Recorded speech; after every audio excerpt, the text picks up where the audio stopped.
Que Dios les bendiga, mis amados hermanos en Cristo y mis amigos, que ya son parte de tu canal cristiano, Reflexiones del Pastor.com.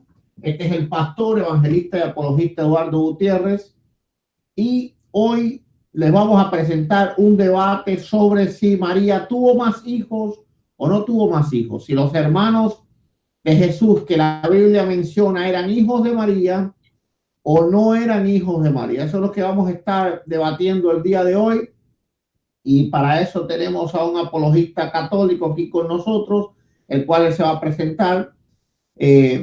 Bueno, los tiempos van a ser los siguientes. Vamos a tener un minuto de presentación donde vamos a poder presentar nuestros nombres, lo que queramos decir, lo que vamos a nosotros a defender en el debate. Luego entonces vamos a tener un tiempo de 20 minutos cada uno y un tiempo de 15 minutos cada uno, y al final un minuto de despedida, perdón, donde no se puede alegar ni hablar absolutamente nada sobre el debate, sino simplemente decir bye bye y agradecer a los que nos han escuchado por la gracia de Dios. Algunas veces tengo problemas con el audio, así que le pido a mi amado contendiente de que si mi audio falla en algún momento y yo esté en mi intervención, él me detenga para que yo pueda arreglar el audio y seguir adelante para que todos escuchen los argumentos de ambas partes. Si él tiene algún problema en el audio o en la imagen, igual yo voy a pues a dejar de saber para que todo sea justo para ambas partes. Porque todo esto es para honra y gloria solamente de nuestro gran Dios y Salvador Jesucristo. Entonces, bueno, vamos a comenzar con el tiempo de presentación y él se va a presentar a partir de ahora mismo. Buenas noches, mis queridos amigos. Mi nombre es Rigoardo, soy laico católico costarricense, tengo 40 años, pertenezco a la comunidad de San Isidro de Coronado, esto en San José, Costa Rica.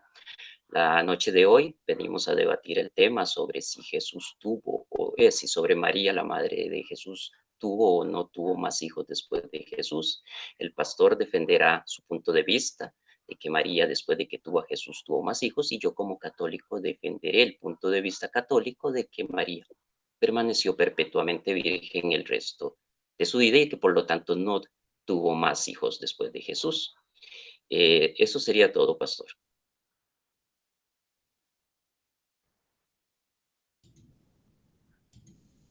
Bueno, bien, perfecto. Ahora me presento yo, para el que no me conozca. Mi nombre es Eduardo Gutiérrez, soy pastor cristiano evangélico. Voy a defender que María sí tuvo más hijos, por supuesto. Y bueno, el que quiera más información sobre mi ministerio, aquí está mi página de internet, reflexionesdelpastor.com, mi número de WhatsApp, donde me pueden enviar mensajes, no llamar porque no respondo llamadas, pero sí me pueden enviar mensajes. Y en reflexionesdelpastor.com, en YouTube, en Facebook y en todas las redes sociales pueden encontrar nuestros videos, nuestros debates. Por favor, suscríbanse a nuestro canal ahora mismo. Bueno, eso es todo, y vamos entonces a pasar ya con los tiempos. Ahora mi amado ponente tiene... y le pido que me diga su nombre nuevamente para apuntarlo porque no logré escucharlo bien. Mi nombre es Rigoardo. Rigobardo. Exactamente. Ok. Bien. Entonces, los cronómetros. Yo voy a estar midiendo el tiempo. Ok. Agradecería que me avisaras 1 o 2 minutos antes de que se me cumpla mi tiempo. Ok, yo te agradezco. Te dejo saber un minuto antes. Entonces, Gracias. el tiempo empieza a partir de ahora mismo. Ok.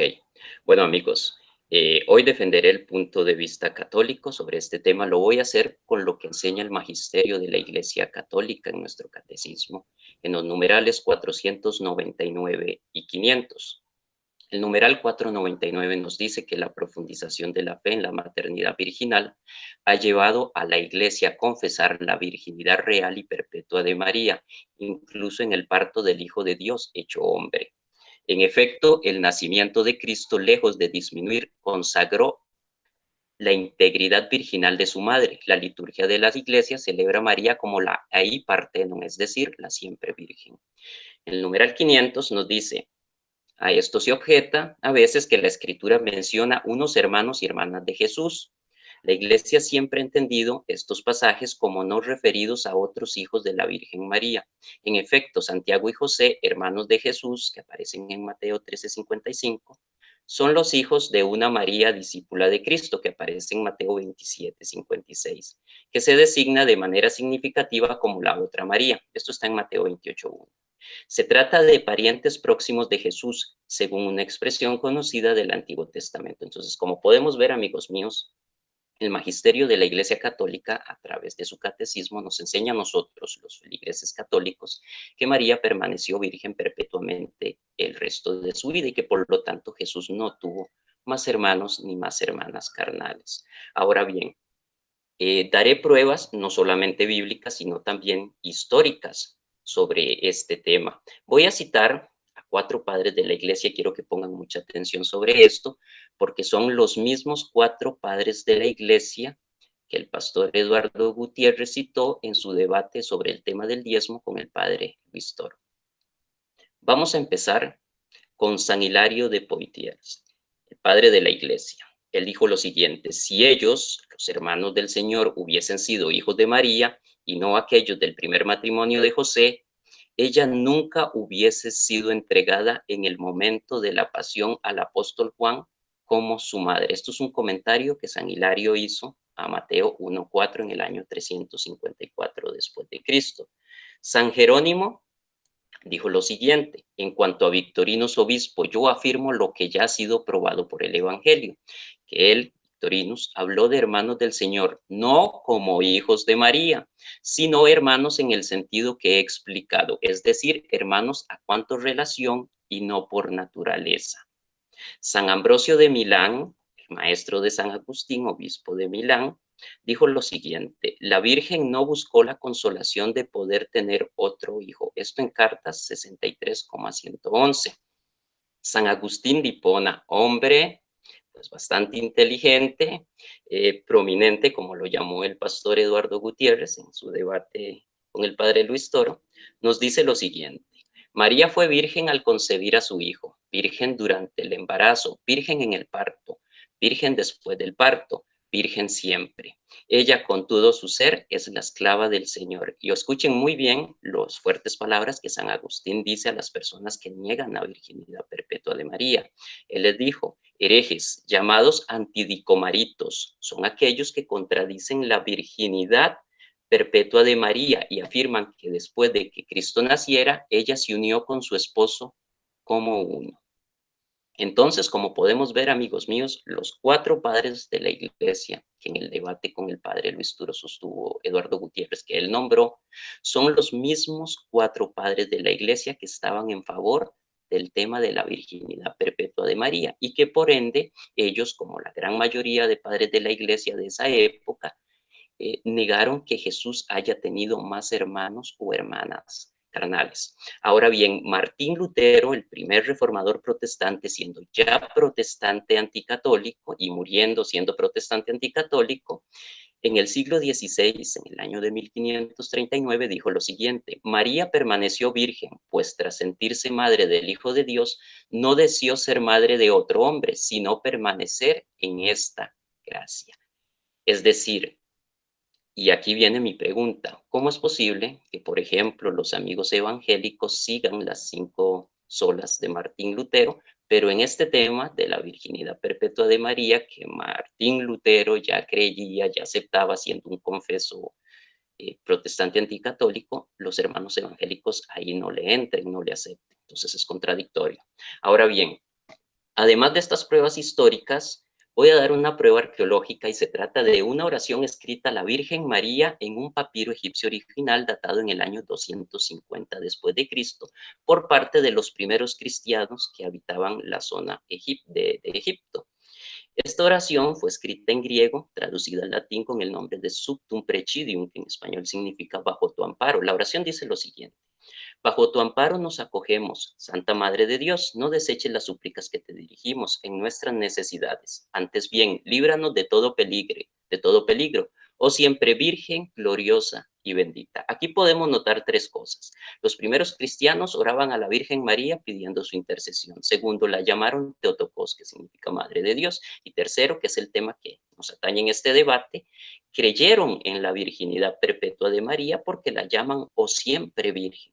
Por lo tanto, ellos también aceptaban que Jesús no tuvo más hermanos ni más hermanas carnales. Y estos son pruebas no solo históricas, arqueológicas, de que los primeros cristianos de los primeros años o siglos después de Cristo sí creían y aceptaban la virginidad perpetua de María y que por lo tanto Jesús no tuvo más hermanos de parte de su madre María. Ahora bien, voy a enfocarme ahora en los argumentos bíblicos sobre este tema que nosotros los católicos damos. El primer argumento gira sobre lo siguiente: si nosotros nos apegáramos a la propia doctrina protestante de la sola escritura, tendríamos que aceptar irremediablemente que la Biblia en ninguna parte de la escritura dice hijos de María, ni tampoco la Biblia llama a Jesús uno de los hijos de María, ni tampoco la Biblia nos cuenta que María tuvo otros hijos. Por el contrario, cuando la Biblia nos habla sobre este tema, siempre lo hace en forma singular y solamente a Jesús le llaman el Hijo de María, nunca los hijos de María. Ahora bien, los católicos sí creemos que Jesús tuvo más hermanos y más hermanas porque la Biblia sí lo dice, pero de acuerdo a lo que la palabra hermanos y hermanas significaba en la cultura hebrea bíblica. Esto me lleva a mi segundo argumento, que es un argumento aclaratorio idiomático sobre el idioma, la lengua que Jesús y los judíos hablaban en esa época.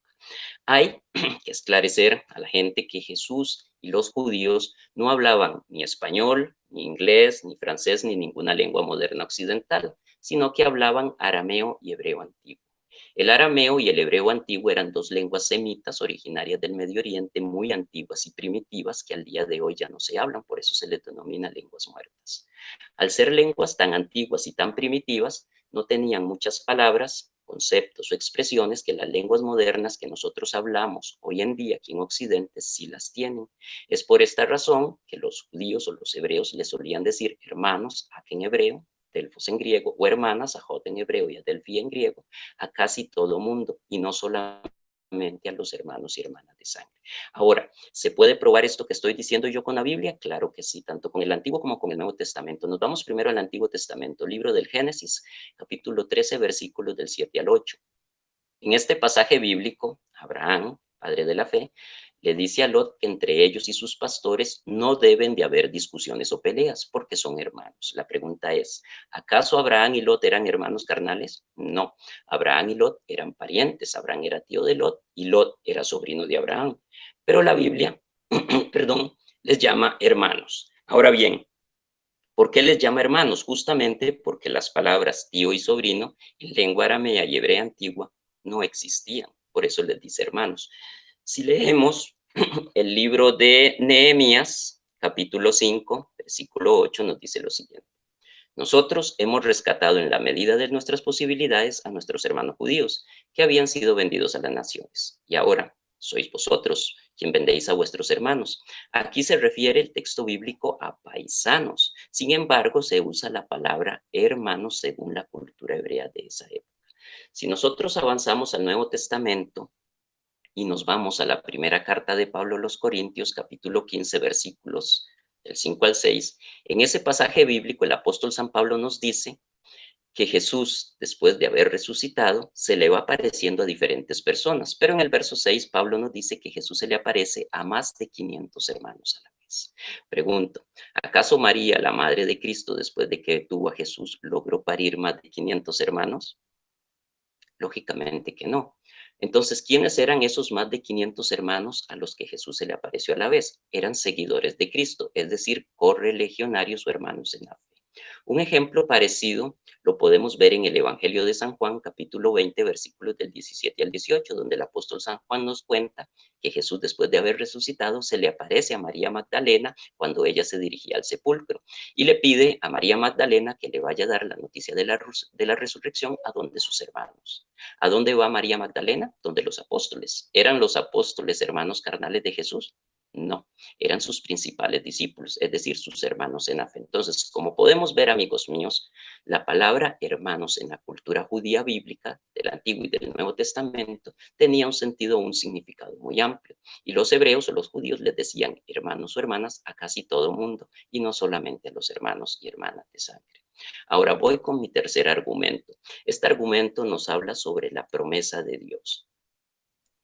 En el contexto bíblico, tanto del Antiguo como del Nuevo Testamento, cada vez que Dios enviaba un ángel donde una mujer hebrea para avisarle que estaba embarazada, que iba a tener un hijo y que el hijo que iba a tener iba a ser alguien especial para el pueblo de Israel, la mujer solamente tenía un hijo. Si nosotros nos vamos al libro del Génesis, podemos ver este ejemplo, cómo Dios a través de un ángel promete un hijo a Abraham y a Sara, y ella solamente tiene un hijo, Isaac. Vemos que en el libro de Jueces esta misma situación se repite, como Dios por medio de un ángel también promete un hijo a Manoah y a su esposa, y ella solamente tiene un hijo, Sansón. Si avanzamos al Nuevo Testamento y nos enfocamos en el Evangelio de Lucas, también vemos cómo Dios a través de un ángel promete un hijo a Zacarías y a su esposa Isabel, y ella solamente tiene un hijo, es Juan el Bautista. Y para no romper con este mismo esquema bíblico, ahí mismo en el Evangelio de Lucas, Dios, por medio de un ángel, también promete un hijo a María de Nazaret, la madre de Cristo, y ella solamente tiene un hijo, que es Jesucristo, el Mesías. Entonces, como podemos ver, amigos míos, según el formato bíblico, no era nada extraño que cuando Dios mandaba un ángel donde una familia hebrea para prometerle un hijo, dicha familia solamente tenía un hijo. Si nosotros comparamos las palabras que el ángel Gabriel le dice a María en el Evangelio de Lucas con las palabras que el ángel le dice a la esposa de Manoah, madre de Sansón, en el libro de Jueces, son casi las mismas. De hecho, el ángel les dice a ambas mujeres, y concebirás un hijo, y ambas mujeres solamente tuvieron un hijo. ¿Por qué? Porque la promesa de Dios era solamente de un hijo, y Dios siempre cumple sus promesas. ¿Ves? No dijo concebirás 2 hijos, concebirás 3 hijos y el primero va a ser el más importante, no, un hijo. Ahora, voy a mi siguiente argumento. Trata sobre la señal del profeta. El hecho de que María permaneciera perpetuamente virgen el resto de su vida era una clarísima señal para el pueblo judío del tiempo de Jesús y posterior a él, de que Jesús era el verdadero Mesías, el hijo de la Virgen, como lo había profetizado ya Isaías en el Antiguo Testamento, Isaías 7:14. Os daré una señal, la Virgen concebirá un hijo y le pondrá por nombre Manuel, que significa Dios con nosotros. Si María hubiera tenido más hijos, lógicamente hubiera perdido su virginidad, y la señal en ese tiempo también se hubiera perdido. Posteriormente, los judíos o cualquier otra persona hubieran podido argumentar o inventar, como hicieron después con la resurrección de Cristo, que cualquiera de esos otros hijos de María era mayor que Jesús. Por lo tanto, cuando María tuvo a Jesús, ya no era virgen porque había tenido otros hijos. Pero al permanecer María perpetuamente virgen el resto de su vida, ya no hay excusa, invento o razón que valga, porque hasta el día de hoy y por siempre Jesús fue, es y será el verdadero Mesías, el Hijo de la Virgen, como lo anunció el profeta Isaías en el Antiguo Testamento. Ustedes me preguntarán, bueno, ¿cómo es que un judío o cualquier otra persona, incluso en la actualidad, podría inventarse que María tuvo otros hijos antes que Jesús? Fácil, utilizando 2 textos bíblicos de los evangelios que los mismos amigos protestantes utilizan para atacar el dogma de la virginidad perpetua de María. Esos textos son Marcos 3:2 y Juan 7:3. En Juan 7:3 dice que los hermanos de Jesús le dijeron a Jesús que fuera a Judea y demostrara ahí sus obras. Y en Marcos 3:2 nos dice que los hermanos de Jesús mandaron a prender a Jesús porque lo creían loco. Ahora bien, un judío que conozca perfectamente su cultura del judaísmo del siglo I diría perfectamente que esos hermanos que aparecen ahí en Marcos 3:2 y en Juan 7:3 eran hermanos carnales de Jesús, hijos de José y de María, pero hermanos mayores que Jesús. ¿Por qué?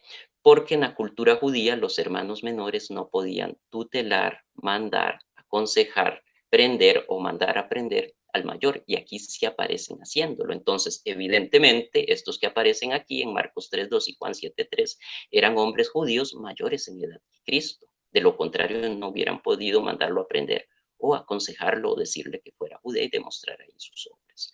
Entonces, amigos míos, por eso es importante la enseñanza o la predicación del dogma de la virginidad perpetua de María, para que no quede duda o razón de que Jesús es el verdadero Mesías, el Hijo de la Virgen. Ahora bien, amigos, voy a entrar en un tema, en mi otro argumento, que trata sobre lo que era el juniors en la cultura hebrea bíblica. Esto para refutar Marcos 6:3 y Mateo 13:55-56, que dice lo siguiente. ¿Acaso no es este Jesús, el hijo del carpintero? ¿No está aquí su madre María? ¿No son estos sus hermanos Santiago, José, Simón y Judas? ¿No están también aquí entre nosotros sus hermanas? Cuando los hermanos protestantes leen este pasaje bíblico, inmediatamente ellos piensan que esos hermanos y esas hermanas eran hijos de José y María, hermanos o hermanas carnales de Jesús. Pero eso es completamente falso. ¿Por qué? Y le voy a dar una razón histórica, cultural y bíblica. En la cultura judía, como en otras culturas del Medio Oriente, tales como Egipto y Arabia Saudita, no existe ni existía lo que nosotros en Occidente denominamos el juniors. Es decir, los judíos no acostumbraban ponerle el mismo nombre del padre al hijo. Eso lo podemos ver o constatar si revisamos la escritura. Como vemos que en ninguna parte de la escritura, desde el Génesis hasta el Apocalipsis, existe un solo hijo judío o hebreo que se llame igual que el padre, o un padre judío o hebreo que le ponga el mismo nombre del hijo. ¿Qué quiero decir yo con todo esto? Bueno, todos sabemos que el único esposo que tuvo María, según la Biblia, se llamó José, y que uno de los supuestos 4 hermanos de Jesús que aparecen aquí en Marcos 6:3 y Mateo 13:55-56 también se llamaba José, por lo cual José, hijo de José, eso no se daba en la cultura judía bíblica. Por lo tanto, este José y sus otros hermanos, Santiago, Simón y Judas, no son hijos de José, el esposo de María. Por consiguiente, tampoco serían hijos de la esposa de José, que es la Virgen María, y por lógica tampoco serían hermanos carnales de Jesús. Ahora bien, si ellos hubieran sido también hermanos carnales de Jesús, Jesús cuando estaba muriendo en la cruz hubiera entregado su madre María a cualquiera de ellos. Pero aquí vemos que Jesús no se la entregó a ninguno de ellos, sino que se la entregó al apóstol Juan. Le dijo, madre y a tu hijo y a tu madre, y el apóstol la recibió en su casa. Clara prueba de que Jesús era hijo único. ¿Por qué? Porque si María hubiera tenido más hijos, ella obligatoriamente le hubiera tocado irse a vivir con cualquiera de sus otros hijos, como lo demandaba la ley judía. Pero aquí vemos que eso no pasó, que Jesús se la dejó no con cualquier apóstol, sino con el apóstol amado, que era Juan.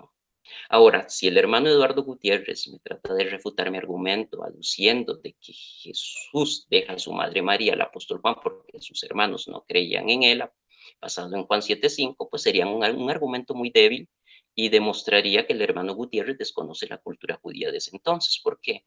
Porque no importaba que los hermanos de Jesús creyeran o no que Jesús era o no era el verdadero Mesías. Ellos estaban obligados por ley hacerse cargo de su madre, tal y como lo demandaba la ley judía. Además de que tenían que cumplir el mandamiento de honrar a padre y a madre. ¿Ve? ¿Por qué? Le voy a explicar. La cultura hebrea era una cultura muy patriarcal, donde la mujer era propiedad del hombre. Cuando una mujer era... ¿Perdón? Te queda un minuto. Ok. Cuando una mujer era soltera, pues era propiedad del padre, pero cuando se casaba pasaba a ser propiedad del esposo. Si por alguna razón el esposo moría o la repudiaba, ella tenía que volver a casa con su padre, como en el caso del libro de Ruth. Entonces, si el padre de familia ya no estaba, le tocaba al hijo primogénito hacerse cargo de ella, y si no, al segundo hijo en línea o al tercero, y así sucesivamente con la cantidad de hijos varones que ella tuviera. La cuestión es que en la cultura judía una mujer judía no se podía quedar sola porque era visto por la sociedad judía de aquel entonces como un signo de maldición. Por eso Jesucristo, que siempre amó a su madre antes de morir en la cruz, no la abandonó y se la entregó al apóstol Juan. Muchas gracias.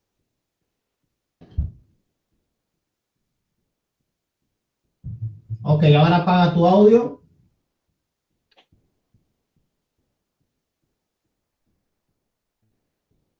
Bien, perfecto. Yo voy entonces a resetear el tiempo.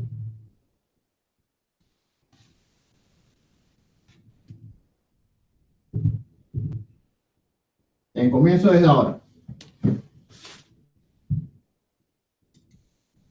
Bueno, vamos a comenzar con mi argumento y espero que se vea.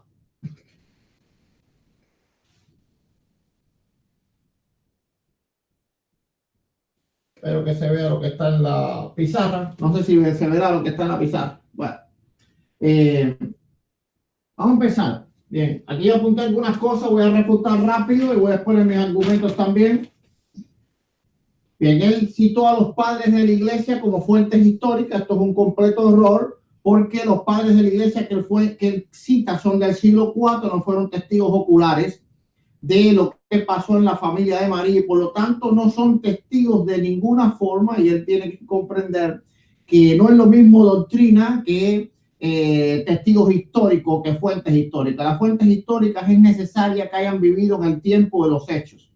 Y él citó padres de la iglesia que vivieron 300 años después, 200 y pico años después. Así que ese argumento no es válido. Como punto número 2, él pone el argumento del idioma y él busca Génesis y pone algunos argumentos realmente fuera de contexto, como la hermandad entre los coterráneos, entre las personas de la misma nación. Pero primeramente, él sabe que Génesis no fue escrito en griego y estábamos hablando del Nuevo Testamento, estábamos hablando del griego, ¿verdad? Ahora, respecto al idioma, tampoco es un argumento válido en este caso, porque en este tiempo, con toda la modernidad que tenemos, de todas maneras, la palabra hermano se sitúa en varios contextos. Por ejemplo, estoy seguro que todos los costarricenses para él son sus hermanos. Y eso no quiere decir que son los hijos de su madre, ¿verdad? Ahora, entonces, la palabra hermano es necesariamente en todos los idiomas que hay que situar en un contexto. Y en el contexto del cual está hablando la escritura, ¿verdad? Mateo 13:55 es un contexto completamente familiar. Es claro que si alguien llega a una fiesta, por ejemplo, y llega con un amigo y le dice, todos estos que están aquí son mis hermanos, al amigo no se le ocurre pensar que son hijos de su madre. Pero si lo lleva a su hogar y le dice, este es mi padre, esta es mi madre y estos son mis hermanos, tendría que ser alguien completamente perdido de la mente para pensar que son hijos de otro, ¿verdad? Entonces, si vamos al contexto, que es el que nos interesa a nosotros, en Mateo 13:55, vamos a ver, ¿verdad?, que está hablando de un contexto familiar, así que el argumento que él levanta es un hombre de paja. Dice, ¿no es el carpintero, no se llama su madre María? Es decir, padre, madre y sus hermanos. A nadie se le ocurriría que está hablando de hebreos simplemente o de discípulos, porque, como bien dice la escritura, en Juan 7:5 los hermanos no creían en él, así que no eran hermanos de Israel, no eran sus discípulos, tampoco eran primos ni ninguna pariente, porque está hablando del primer rango familiar. El contexto está hablando de la primera línea familiar, madre, padre, hermanos. A nadie en su pleno juicio de razón se le ocurriría pensar que está hablando de otro que de los hijos de su madre. Por lo tanto, su argumento tampoco es válido. Tampoco es válido, ¿verdad? Hay que mirar la palabra hermano según el contexto, y para nada vale no que es el griego que el hebreo, no, en español, todos los cubanos son mis hermanos y los costarricenses son sus hermanos. A nadie se le ocurre que son hijos de mi madre. Gloria sea al Señor. Ahora, él habla otro argumento que dice que es una promesa. El argumento de la promesa, algo así, dijo que había un modus operandi de los ángeles, que cada vez que iban a presentarse ante una mujer para decirle que iban a tener un hijo especial, pues era un hijo único y solamente tenía un hijo único. Bueno, esto es falso. Primeramente, en Jueces 16:31 se deja bien claro de que Sansón tenía hermanos. Yo voy a leer la versión católica. Tengo aquí la versión católica, Jueces 16:31. Dice, después vinieron los hermanos y todos los parientes de Sansón. y recogieron su cuerpo y lo enterraron entre Sorá y Estaol. Eso fue cuando murió el padre de Sansón. Hay que entender que si fuesen parientes, entonces hay una redundancia, porque habla de hermanos y habla de parientes. Así que si todos eran parientes, es decir, tío, primo, como él quiera hacer ver, entonces literalmente Dios se le fue un error ahí en la escritura. Ahora a él se le obvia algo, que él está tratando de buscar una constante en estas revelaciones. El problema es que se le olvida una constante, y es que estas mujeres eran estériles y María no era estéril, así que ella no concuerda con la constante que él está queriendo tener. Las veces que el ángel también habló, no solo eran hijos únicos, esas mujeres eran estériles, así que María tiene un contexto completamente diferente al de aquellas mujeres, y por lo tanto también es un argumento inválido.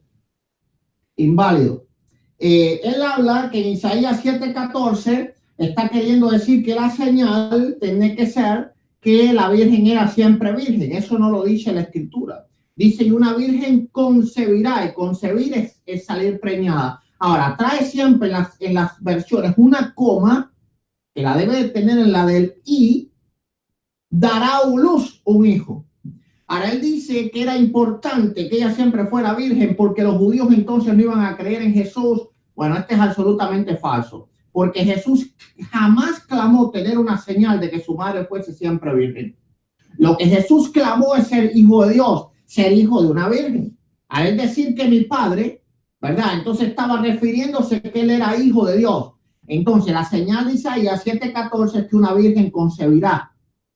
No que esa será por siempre virgen. Además, si él le pregunta a un hebreo, van a ver que los hebreos entienden Isaías 7:14 como una mujer joven y no como una virgen. Así que ni siquiera fue una señal para ellos. Pero bueno, no hay en el Nuevo Testamento ni siquiera una mención a una señal de María siempre virgen respecto a Isaías 7:14. Todo lo que se habla en el Nuevo Testamento es alrededor de la señal de que la Virgen concibió un hijo, y fue lo único que Jesucristo clamó, de que él era hijo de Dios, de que el Dios era su padre. Él es mi padre, ¿verdad? Él es el padre y yo somos uno. Jamás dijo, y mi madre es por siempre virgen, porque esa era la señal. Escudriña las escrituras que mi madre era siempre virgen. No. Así que ese argumento también es inválido. Entonces se va quedando sin argumentos, mi amigo católico. Bueno, él habla de que los hermanos menores no podían requerir al mayor. Esto también es absolutamente falso. De manera especial en este caso, porque ellos no creían en él. Ojo con esto. Ellos estaban creyendo que él era un blasfemo, era un hereje, porque él se estaba proclamando el Mesías de Israel. Y era ley que se apedrease. Inclusive a los hijos había que apedrearlos. Por si no lo saben, amigos, se lo voy a leer aquí porque le traje este verso de la escritura. Deuteronomio 21, verso 18 al 21. Si alguno tuviera un hijo contumaz y rebelde, que no obedece a la voz de su padre ni a la voz de su madre, y habiéndolo castigado no los obedece. Bueno, en el verso 20, dirán a los ancianos de la ciudad, nuestro hijo contumaz y rebelde no obedece, es glotón y borracho. Entonces el 21, entonces los hombres de la ciudad lo apedrearán y morirá. Hay que entender que para un israelita lo primero era la ley. Y alguien habiéndose proclamado Mesías sin serlo, porque ellos no creían en él, literalmente habían perdido todos los derechos. Igualmente su madre, porque él da el argumento también de que se le entrega al apóstol Juan. Y es claro que se la tiene que entregar al apóstol Juan. ¿Por qué razón? Porque ahí en Israel, en Jerusalén, ella iba a estar en peligro. No se la puede entregar a su familia. Aunque ya en ese tiempo sus hermanos fueran a creer en él, porque vemos después a Jacobo creyendo en él y siendo líder de la iglesia, de todas formas, ella iba a vivir en un ambiente completamente hostil y ella tenía que estar en un lugar seguro. Él sabía que Juan era el único apóstol que no iba a morir. Por lo tanto, él lo puso en las manos del hombre que no iba a poder ser tocado por la persecución. Entonces, tenemos que estar entrando en el contexto bíblico para saber qué es lo que dice la escritura. Él dice un argumento que tampoco es verdadero, y es que los hijos no podían tener el mismo nombre del padre. No, no sé de dónde él sacó esto. Bendito sea el Señor, porque la Biblia dice claramente ejemplos de que sí lo tuvieron. Él dice que en ningún verso de la Biblia. No, eso no es cierto. Vamos aquí a verlo. A ver si lo encuentro por aquí. Ok. Bueno, primeramente vamos a encontrar un nieto con el nombre de su abuelo. En Génesis capítulo 11, Nacor vivió 29 años y engendró a Taré, y vivió Nacor. Taré 119 años, engendró hijo e hija. Taré vivió y engendró a Abraham, a Nacor y a Harán. Es decir, Taré le puso a Nacor el nombre de su padre, ¿verdad? Ahora, vamos al Nuevo Testamento, donde pues me dice, no, a lo mejor son abuelos, abuelo y nieto. No, vamos también al Nuevo Testamento porque hay un hijo y padre, ¿verdad? Y vamos a Mateo 14:1 y vemos que Herodes, el rey, ¿verdad? Ahí está Herodes el padre, en Mateo capítulo 2, verso 19, y después está Herodes el hijo, en Mateo capítulo 14, verso 1. Así que un rey de Israel tenía el nombre de su propio padre. Bueno, como ven, todos los argumentos que ha expuesto, ¿verdad?, mi amigo católico, han sido inválidos. Han sido completamente inválidos. Entonces, primeramente, la Biblia habla de una profecía. Nosotros tenemos base escritural y ellos no tienen. Y vamos a probarlo ahora. No existe ninguna base escritural para que María sea por siempre virgen, ni directa ni indirectamente. La Biblia no lo deja ver de ninguna forma y de ninguna manera. Ahora, la Biblia sí deja ver que María tuvo hijos. Que ellos lo quieran negar ya otra cosa. Primeramente, hay una profecía y hay un cumplimiento. En el Salmo 69, verso 8, una profecía mesiánica dice que los hijos de mi madre, ¿verdad?, no le recibieron. Hijos de mi madre. Salmo 69, verso 8. Ahora, ¿dónde hemos cumplido eso? El cumplimiento es Juan 7:5. Porque ni sus hermanos creían en él. Hay una palabra profética en el Salmo 69, verso 8, y para él tener alguna oportunidad de quedar bien en este debate, él va a tener que negar el Salmo 69, verso 8, o decir que eso no es una profecía mesiánica. Eso no es una profecía mesiánica. Si leemos, ¿verdad?, el Salmo 69, verso 8, dice: extraño he sido para mis hermanos y desconocido para los hijos de mi madre. Es una profecía mesiánica. ¿Dónde lo podemos comprobar? Le sigue. Dice: porque me consumió el celo de tu casa. Y eso lo vemos cuando Jesucristo, ¿verdad?, saca los vendedores del templo. Los vendedores del templo. ¿Por qué razón? Entonces está hablando del Salmo 69, es un salmo mesiánico, completamente mesiánico. Entonces vemos la profecía y vemos el cumplimiento en Juan 7:5. Mis hermanos no creían, porque ni sus hermanos creían. Nosotros tenemos textos bases, ellos no tienen textos bases. Para uno saber si una doctrina es más creíble que la otra, una de las primeras cosas que se toman en cuenta es si hay textos bases.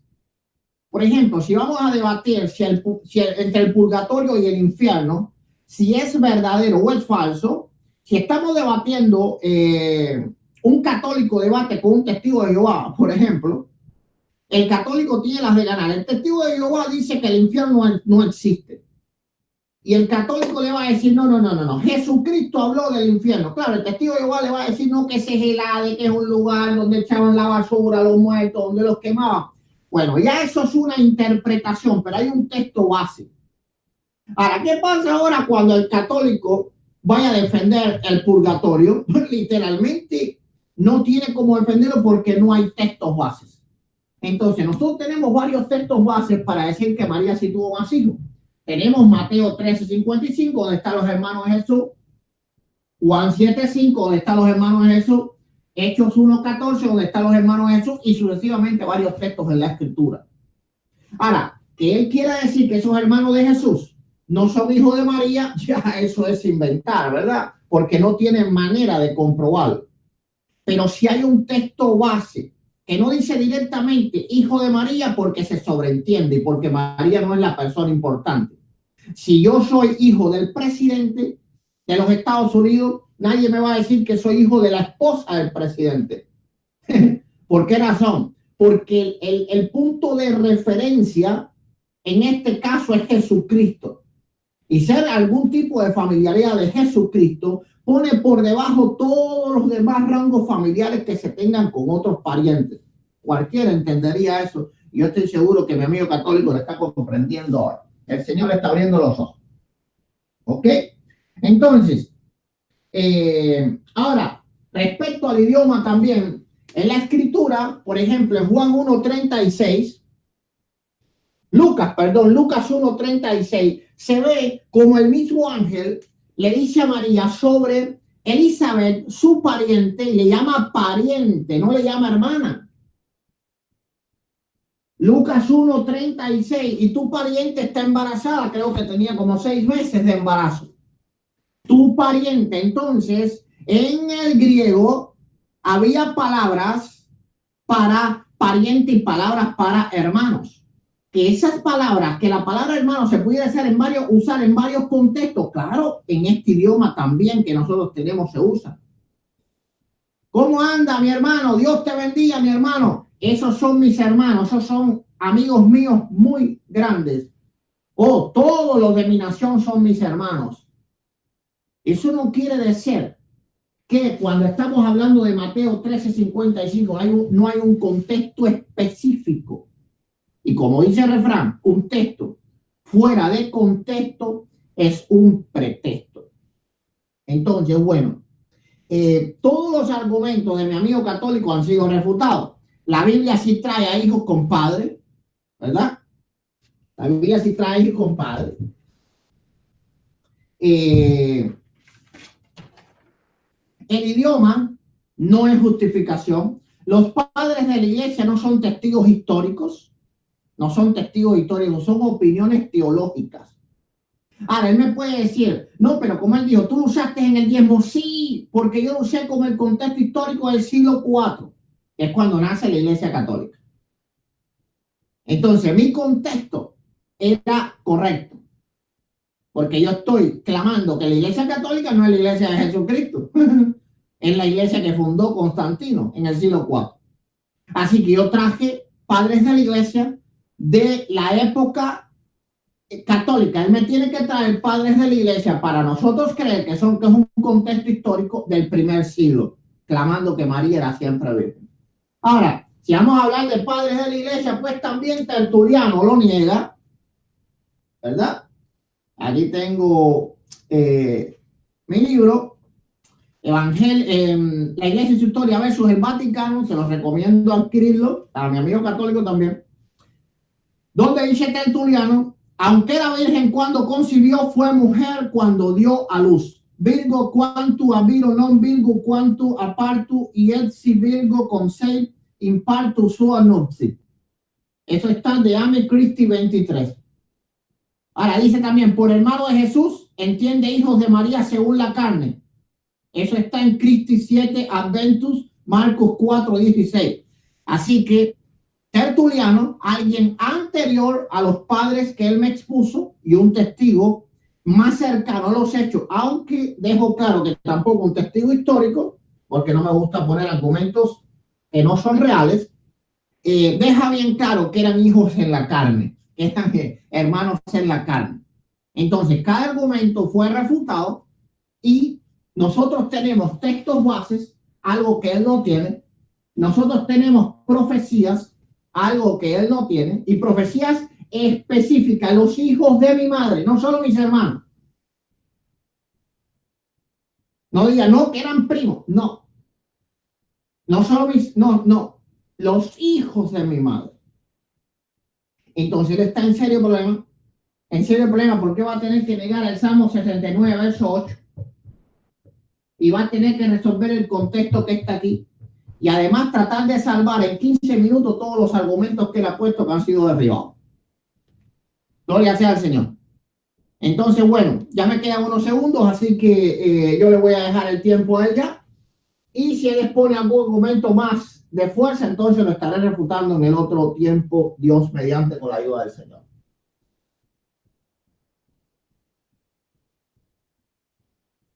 Un momento, déjame ponerte el tiempo. Enciende tu micrófono, ok. Ya. Ya. Ok, listo. Bueno, amigos, como podemos ver, el pastor Gutiérrez se refuta solo cuando cita padres de la iglesia, ¿verdad? Dicen que por no ser de los primeros siglos, pues no tiene validez. Esa es una opinión simplemente personal de él, pero no por eso deja de ser cierto que los padres de la iglesia, los que mencioné, entre otros muchos, incluso antes de estos, y ahorita le voy a dar lo que dijeron esos, sí creían en el dogma de la virginidad perpetua de María. Ok, le voy a dar un texto de Papías de Hierápolis, obispo de la ciudad de Hierápolis, en la región de Anatolia, actual Turquía, del siglo II después de Cristo. Él tuvo información de primera mano porque él conoció en persona nada más y nada menos que a las hijas del apóstol Felipe que vivieron en la ciudad de Hierápolis. Él dice, María, la esposa de Cleofás o Alfeo, fue la madre de Santiago, obispo y apóstol, de Simón, de Tadeo y de José. O sea, esto derriba lo de Marcos 6:3, Mateo 13:55, 56, porque Papías de Hierápolis no fue un padre de la iglesia del siglo IV, sino que fue del siglo II. Ahora vamos a dar otro testimonio de otro padre de la iglesia, también de los primeros 2 siglos después de Cristo, y se trata de Orígenes. Ok, ¿qué nos dice entonces en esto? Orígenes dice, en efecto, de acuerdo con los que piensan rectamente acerca de él, ningún otro es hijo de María más que Jesús. También dice, aquel cuerpo que fue escogido para prestar un servicio al Verbo y acerca del cual se dice, el Espíritu Santo descenderá sobre ti, la virtud del Altísimo te cobijará con su sombra, no conoció unión alguna con varón por haber descendido sobre él el Espíritu Santo y haber sido cobijado por la virtud de lo alto. Yo sostengo razonablemente que la primicia de la pureza y castidad de los varones sea Jesús y que de las mujeres sea María. No concordaría efectivamente con la piedad el atribuir a alguna otra persona distinta de ella la primacía de la virginidad. Comentario al Evangelio de Mateo. Entonces, amigos míos, como podemos ver, los padres de la iglesia, incluso antes de San Jerónimo, San Agustín, San Ambrosio, también creían en el dogma de la virginidad perpetua de María.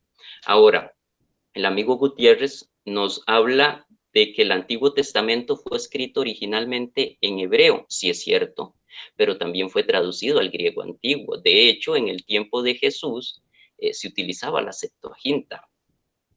Entonces, pues decir que fue escrito únicamente en hebreo, pues es mentira. Ahora, él me menciona Mateo 13, 55, 56 y me habla que es un contexto familiar de la familia judía de esa época. Efectivamente, eso es así. Pero también hay que indicar que los judíos no hablaban español, que los judíos hablaban arameo y hebreo, y en arameo y hebreo no existía palabra para primos, ni para tíos, ni sobrinos, sino que se les decía hermanos, aquí en hebreo, y se traduce al griego como adelphos. Ahora bien, si él me dice que en griego sí existía una palabra para definir parientes, que era singenis, o si inclusive para definir primos, que era la palabra griega nepsios, y me podrá dar Colosenses 4:10 de referencia, yo le puedo decir que efectivamente es así. Lo que el hermano Gutiérrez ignora es que la Biblia no siempre utilizaba esas palabras para definir parientes o para definir primos, sino que en lugar de anepsios a veces utilizaba adelfos, y para definir swingenis también a veces utilizaba adelfos. ¿Por qué? Porque la palabra adelfos tenía un significado muy amplio en la cultura hebrea, como lo demostré en mi segundo punto en mis comentarios anteriores. Entonces, sí, efectivamente eran familia de Jesús, lo que pasa es que no eran hijos de José y de María, eran parientes cercanos a Jesús, primos hermanos o primos segundos de Jesús. La palabra primos no aparece en arameo hebreo antiguo. Ahora le voy a dar un texto al hermano Eduardo Gutiérrez, donde efectivamente sí se utiliza la palabra adelfos en lugar de anepsios, y ya se la voy a dar. Okay. Ese texto lo tenemos en el libro de Primera de Crónicas, capítulo 23, versículos del 21 al 22. Dice lo siguiente: hijos de Magli, Eleazar y Cuis. Eleazar murió sin tener hijos, solo tuvo hijas, a las que los hijos de Cuis, sus hermanos, tomaron por mujeres. Aquí son primos los que se casan entre sí, pero se les llama hermanos, adelfos. A pesar de que ellos eran primos, la versión griega Septuaginta del Antiguo Testamento no les llama anepsios, sino que les llama adelfos. ¿Por qué? Porque adelfos también podía significar primo. Igual pasa con la palabra griega swingenis, que significa parientes. Génesis 13, 7, 8 es claro ejemplo de eso, donde dice que Abraham le dice a Lot que entre ellos y sus pastores no deben de haber discusiones o peleas porque son hermanos. Ya vimos que la palabra tío y sobrino, que era el parentesco que tenían Abraham y Lot, no existían en arameo ni hebreo antiguo, y por eso se les llama hermanos, adelfos en griego. A pesar de que Abraham y Lot eran hermanos, igualmente la versión griega del Antiguo Testamento, la Septuaginta, no les llama singenis, sino que les llama adelfos, porque adelfos también significaba parientes. Bueno, en cuanto a esa refutación, bueno, es probado que en la Biblia no existe ni un hijo judío hebreo que se llame igual que el padre. Puede ser un nieto o un bisnieto, pero un hijo directo del padre no existe en el contexto bíblico. Ok, ahora, en cuanto a Sansón, que tenía más hermanos, dice él, que hacían diferencia entre ser parientes, pero al hermano Gutiérrez se le olvida que también los textos del Antiguo Testamento, el libro de Jueces, está en hebreo antiguo, la palabra hermanos también significaba, pues tenía un significado, perdón, muy amplio, y no solamente a los parientes, a los hermanos de sangre se les llamaba hermanos, también a los tíos, a los sobrinos, pero también a los correligionarios y a los conciudadanos, o sea, a los paisanos también se les llamaba hermanos, bueno, pues también podían ser paisanos, ¿ok? Él me dice también de la señal del profeta. Bueno, yo les preguntaría a ustedes, ¿qué es más fácil creer? ¿Que una mujer que tuvo un solo hijo fue virgen antes de tenerlo o que una mujer tuvo muchos hijos? Él me dice, bueno, es que la Biblia no dice que María permaneció virgen. Pues la misma Biblia tampoco nos indica bajo ese mismo argumento que María lo dejó de serlo. O sea, la profecía dice la virgen concebirá un hijo, no dice la virgen o la que iba a dejar de ser virgen concebirá un hijo. Tampoco dice la esposa de José iba a concebir un hijo, o una mujer judía iba a concebir un hijo. La Biblia no dice eso. Ok, también dice de que Jesús nunca habló de que su madre tenía que ser virgen. Eso en la lógica se llama una falacia de la negación, que como no lo dijo, entonces ya de fijo no lo fue.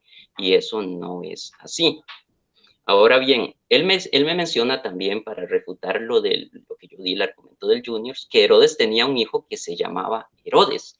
Era Herodes Antipas. De hecho, sí, es cierto. El único problema es que Herodes no era judío, Herodes no era hebreo, Herodes era árabe. Ese es el pequeño problema, ¿ok? Y yo dije que los de las culturas del Medio Oriente eran Egipto, Arabia Saudita y la región del judaísmo, no de los árabes, ¿ok? Ahora, él me menciona el Salmo 69, diciendo que es un salmo profético, ¿verdad? Y que ahí habla de los hijos de su madre, que no hay por dónde salirse. Bueno, yo debo decirle al pastor Eduardo Gutiérrez que un texto bíblico se debe de interpretar con todo el contexto. ¿Por qué? Ya les digo. Ok. Si el Salmo 69 fuera un salmo evidentemente profético, tendríamos que aceptar que Jesucristo también cometió pecado, y todos sabemos que Jesucristo no cometió ni pecados porque Él es Dios y Dios no peca. ¿Por qué? Porque si leemos el Salmo 69 en el verso 5, no solo el verso 8 que él leyó, dice, tú, oh Dios, mi torpeza conoces, no se te ocultan mis ofensas. ¿Cómo iba a ofender Jesucristo a su Padre? Jamás, o sea. Entonces, el Salmo 69 no es un salmo mesiánico.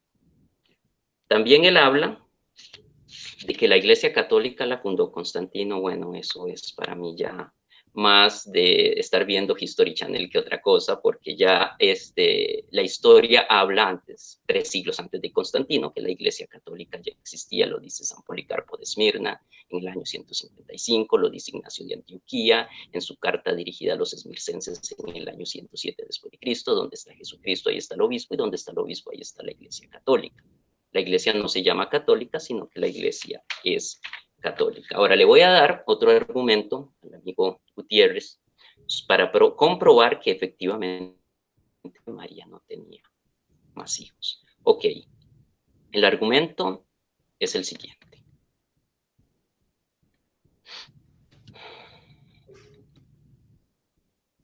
Ok, vamos.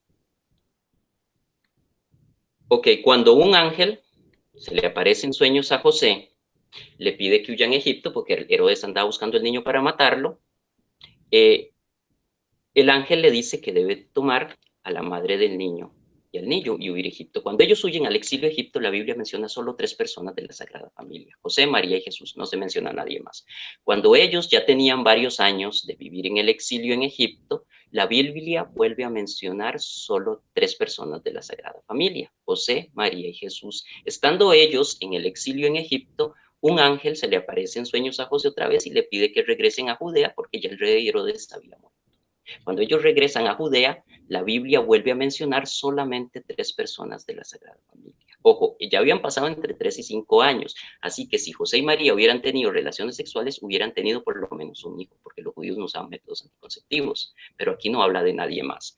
A la edad de 12 años, cuando Jesús se pierde en el templo, la Biblia vuelve a mencionar solamente 3 personas de la Sagrada Familia: José, María y Jesús. No se menciona a nadie más. Y ojo, amigos míos, ya habían pasado 12 años, muchísimo tiempo para que si José y María hubieran tenido relaciones sexuales entre ellos, hubieran tenido no uno, sino varios hijos más. Ahora, si no más me acuerdo, en uno de los videos de YouTube, el pastor Gutiérrez, hablando sobre que algunos de esos hijos eran los hijos de un matrimonio anterior a José, dio este argumento justamente de que cuando Jesús tenía 12 años no se menciona a nadie más, y es cierto, pero tampoco se mencionan hijos entre José y María. Ahora, si María hubiera tenido más hijos, ella hubiera quedado exenta de viajar a las fiestas de Pascua en Jerusalén porque se hubiera tenido que quedar con sus otros hijos en su hogar. El hombre sí tenía que ir todos los años a la fiesta de Pascua, pero el mismo Evangelio de Lucas nos dice que María, después de que regresaron del exilio en Egipto, iba todos los años con su esposo y con su hijo a Jerusalén a las fiestas de Pascua.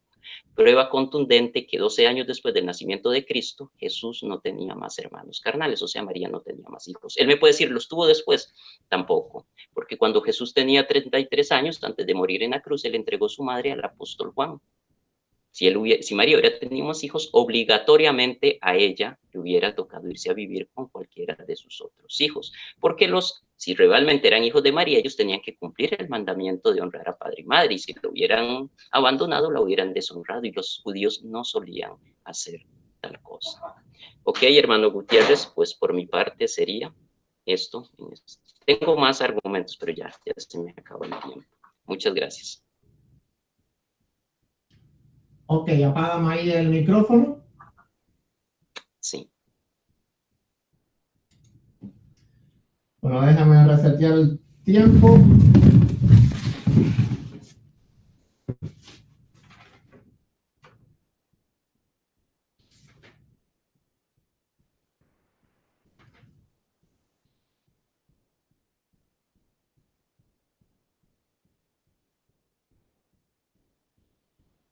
Y empiezo desde ahora.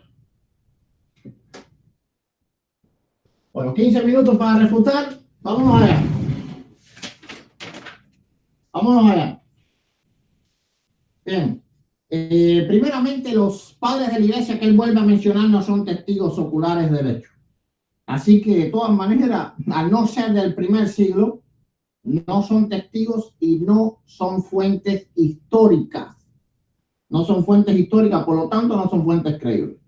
Ahora, él menciona inclusive a Orígenes, el cual la Iglesia Católica considera un hereje, específicamente su cristología. Así que no sé cómo él menciona un hereje si la Iglesia Católica no recibe su doctrina. La recibe cuando quiere. Bueno. él dice que con estos padres de la iglesia refuta los versos bíblicos. ¿Cómo un padre de la iglesia va a refutar la Biblia? Por favor, mi amigo. Cuida lo que dice. Además, yo también mencioné a Tertuliano. Así que en todo caso hay divergencias dentro de los padres de la iglesia, según el Concilio de Trento, el cual prescribió que los padres de la iglesia solamente pueden ser tomados en cuenta cuando tienen un concepto unánimo. Entonces no se puede tomar los padres de la iglesia o estaría violando el sacrosanto Concilio de Trento. ¿Ok? Ahora, él clama de la versión de los 70, y la versión de los 70 es una traducción del hebreo y arameo al griego. A él se le olvida que de la versión de los 70 al tiempo de Jesús transcurrieron cerca de 300 años. Y el lenguaje griego, aunque era todavía koiné, evolucionó muchísimo, muchísimo, porque se mezcló con las demás culturas que existían. Así que el idioma koiné que hablaba Juan, ¿verdad? O que se escribió en el Nuevo Testamento, dista mucho, y un día puedo hacer un video de las diferencias entre el idioma koiné de la versión de los 70 y el idioma koiné del Nuevo Testamento. De esto, fueron 300 años de evolución, el griego evolucionaba constantemente, el arcaico, el antiguo, el clásico, el koiné, el moderno, constantemente es un idioma que evoluciona. Así que ese argumento tampoco es válido. ¿Ok? Él dice, ¿verdad? Que no se puede asegurar de que sean hermanos, pero el problema es que él obvia, no solo obvia, él niega el contexto. Porque Mateo 13:55 está hablando de un contexto de familia del primer orden. Si a él no le estuvieran hablando de la Biblia y él no estuviese ciego por su fanatismo, y alguien le dice, este es mi padre, esta es mi madre y estos son mis hermanos, estoy 100% seguro que él no se le ocurriría pensar que eran primos.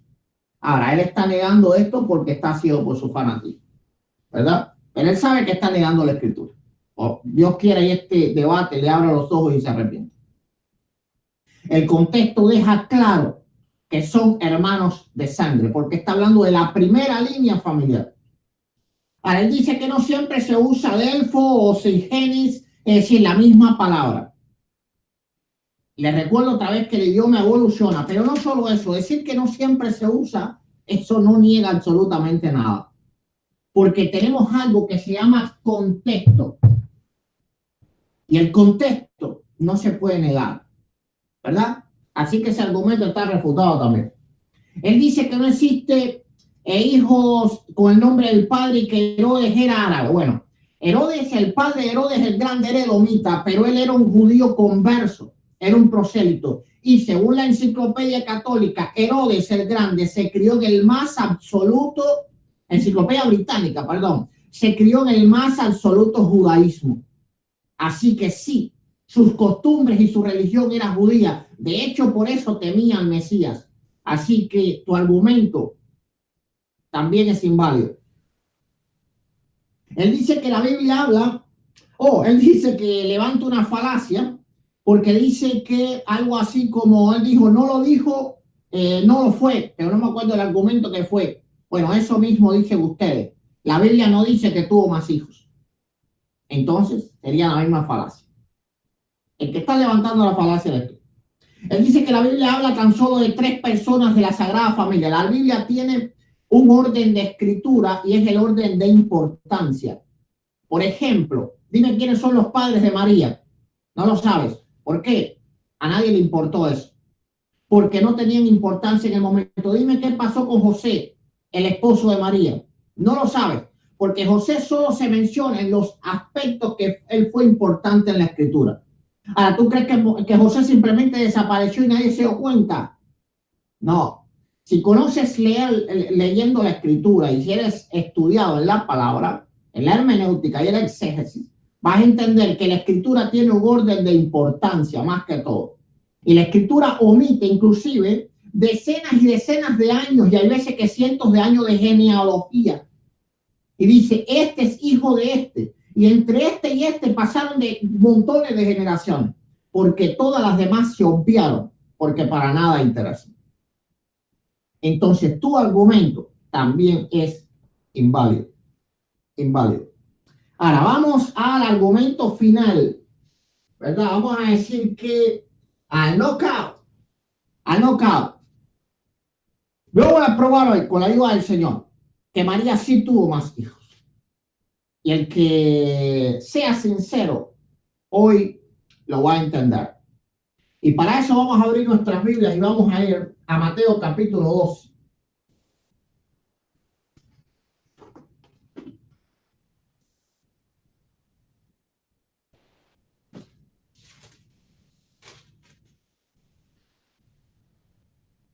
Gloria sea al Señor.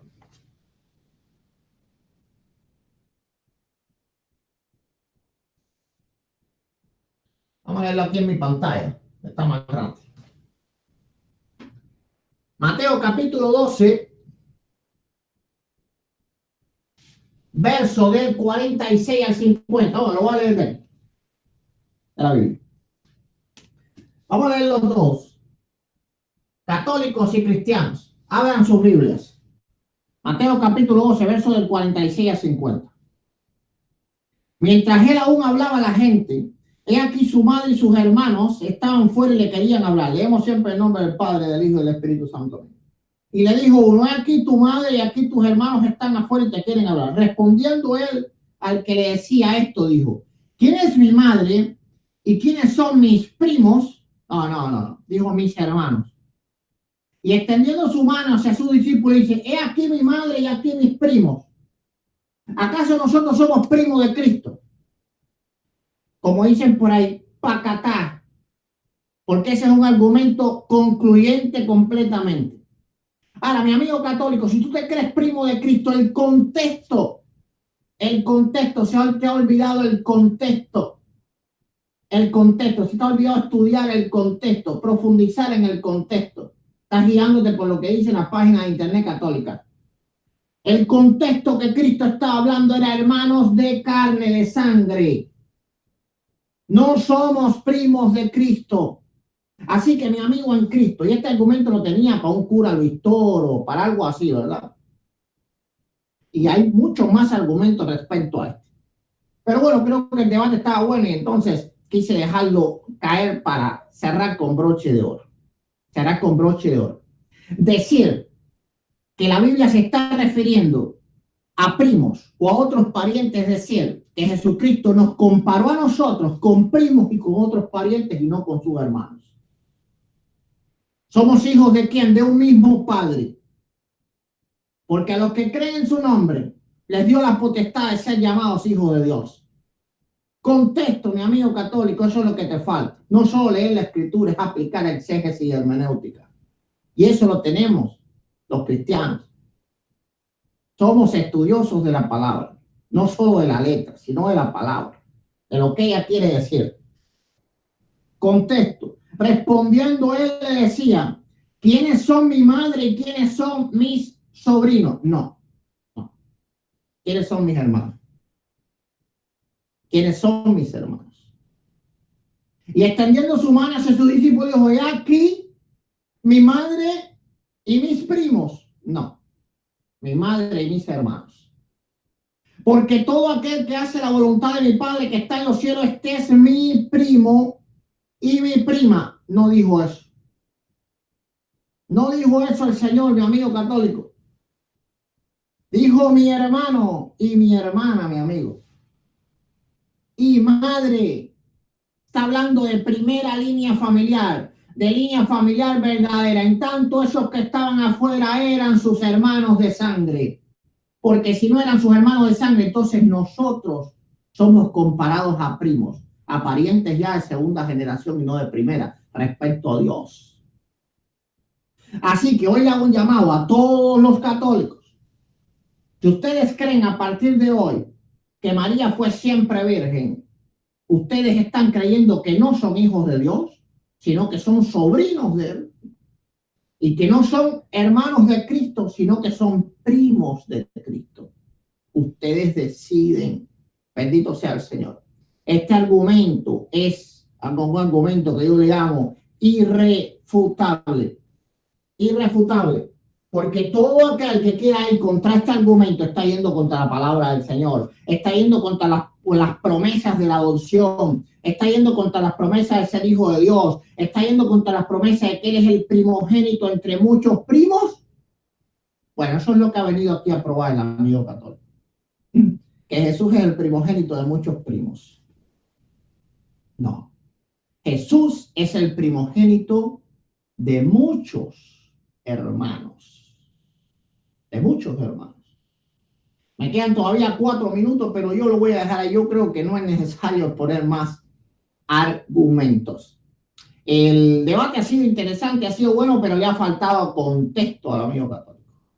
Es decir, se ha saltado y ha violado todo el contexto de los textos. Y como bien dicen por ahí, un texto fuera de contexto es un pretexto. Yo me he situado en el contexto de cada texto y no me he ido de él. He puesto base bíblica, he puesto base profética, ¿verdad? Y he refutado cada uno de sus argumentos. Por lo tanto, estoy agradecido de Dios. Bendito sea el Señor. Entonces vamos a terminar aquí. Todo para la gloria del Señor. Ahora mi amigo católico va a tener 1 minuto en el cual no puede hablar absolutamente nada del debate. Ni siquiera piensen bien, analicen, busquen bien, ni nada de eso. Y tampoco yo lo voy a hacer. Bueno, gracias a todos. Entonces, tiempo tuyo.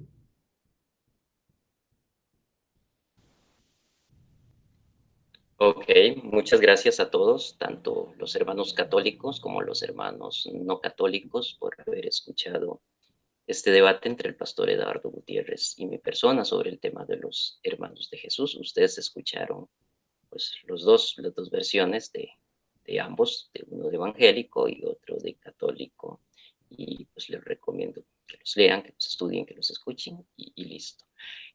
Pues agradecerle también al pastor Gutiérrez por permitirme debatir con él en esta página de YouTube de su persona, y agradecidos con todo y deseándoles a todos que tengan una excelente noche y que Dios los bendiga. Muchas gracias.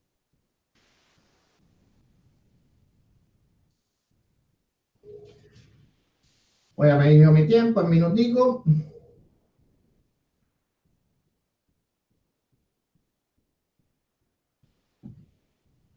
Bueno, gracias le doy a Dios por este debate. Para mí siempre es un gozo, es un placer tremendo poder exponer la palabra, exponer la escritura. Gracias le doy a mi amigo católico que ha sido pues excelente en el debate, muy respetuoso. Yo siempre respeto todo eso, así que estoy abierto para próximos debates con él. Gracias a todos los que nos han visto, tanto católicos como evangélicos, y ahora solo queda que compartan este video. Comparte este video, compártelo en todos lados, porque es para la gloria de nuestro Señor y Salvador Jesucristo. Ahora yo voy a cerrar el video, pero ahora mismo abro otro video para poder charlar con ustedes, con los que están en el chat. Así que no se vayan. Bendiciones.